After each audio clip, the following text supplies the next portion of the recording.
The dream of a permanent future in the United Kingdom is undergoing a seismic shift. For thousands of African migrants and their families, the goal of achieving indefinite leave to remain, or ILR, has just become significantly harder, more expensive, and for many, heartbreakingly out of reach.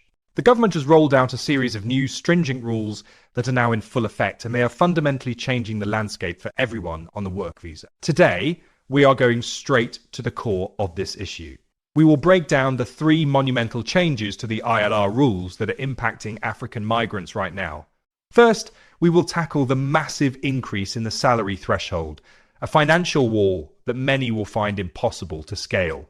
Second, we will examine the devastating new rules on dependents, which are forcing families to make impossible choices between their careers in the UK and their loved ones back home. And third, we will explore the abolition of the shortage occupation list, a critical pathway that has now been closed for many skilled professionals. This is not speculation, this is the reality people are facing today. Before we dive into the details, please take a moment to support this channel.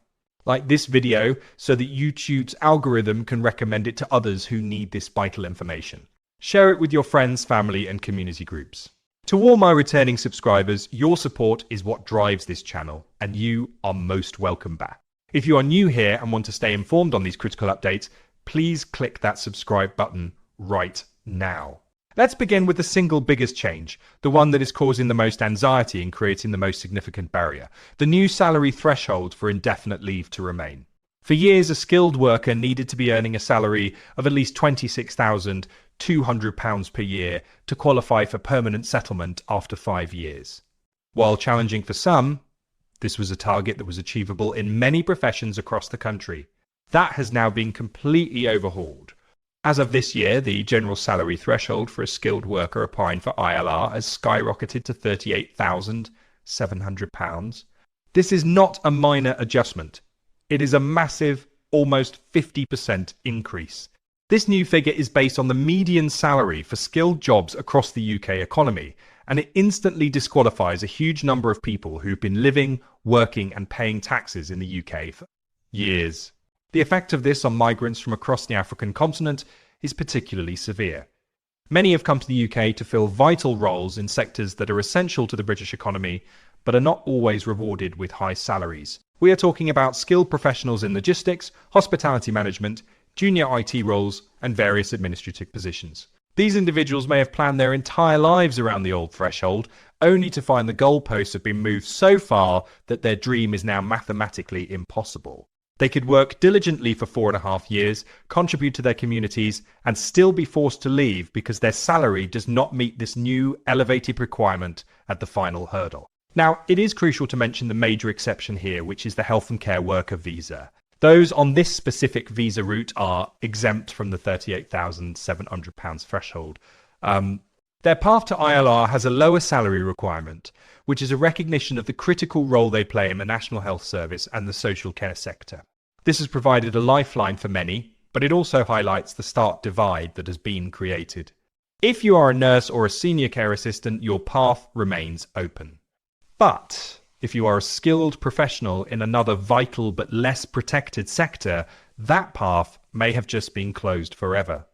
But the financial barrier is only one part of this story. The second major change strikes at the very heart of family life and has been devastating for many. This concerns the rules around dependents, meaning spouses, partners, and children. The UK government's new approach has made it significantly harder to build a family life in Britain. The most drastic rule change has been applied to the care sector. While the main applicants on the health and care visa are protected from the high salary threshold, they have been hit with a different, arguably more painful restriction. As at the rule change, new care workers and senior care workers are no longer allowed to bring any dependents with them to the UK. This means a nurse from Nigeria, a carer from Ghana, or a healthcare assistant from Kenya must now make an impossible choice. Accept a job offer in the UK and leave their spouse and children behind, or turn down the opportunity to keep their family together. This policy has been widely criticised as cruel and short-sighted, effectively telling the people who look after the UK's most vulnerable that their own families are not welcome. For those on other skilled worker visas, while they are still permitted to bring dependents, the financial requirements have become much tougher. Not only does the main applicant need to meet the £38,700 salary threshold for their own visa, but they must also meet the separate and substantial financial requirements to prove they can support their family without recourse to public funds. This creates a double financial burden that pushes the dream of a family life in the UK even further out of reach for many. It sends a clear message that the UK is now primarily interested in individual workers, not in the families and communities they build.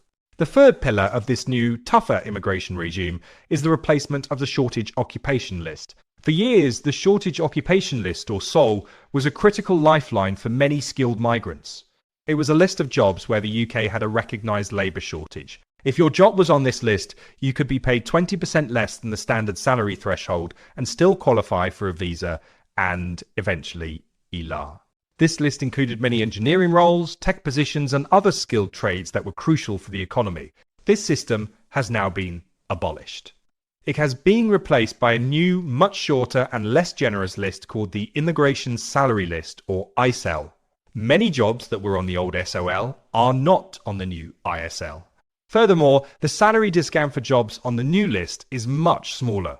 This change has slammed the door shut on a significant number of skilled professionals from across Africa.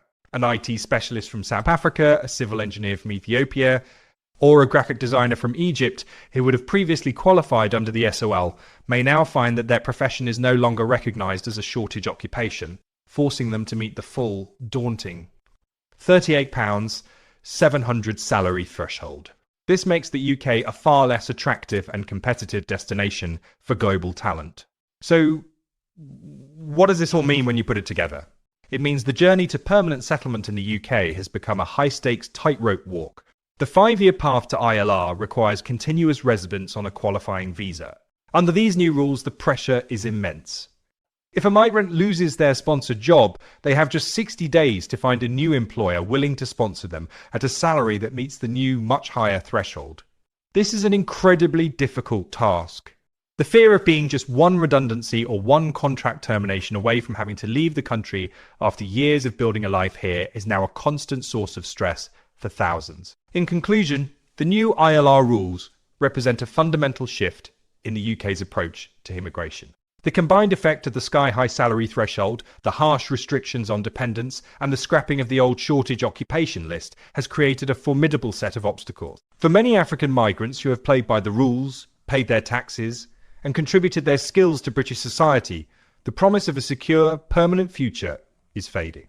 The system has been redesigned to be more selective, more expensive, and less family-oriented. It is a new reality that is forcing individuals and families to reassess their future and question whether the British dream is still worth the immense personal and financial cost. I want to hear from you. Have you or someone you know been affected by these new ILR rules? What are your thoughts on these changes? Please share your experiences and opinions in the comments section below. This conversation is more important than ever. Thank you for watching. Please remember, this video is for informational purposes and is not a substitute for professional legal advice. I will see you in the next video.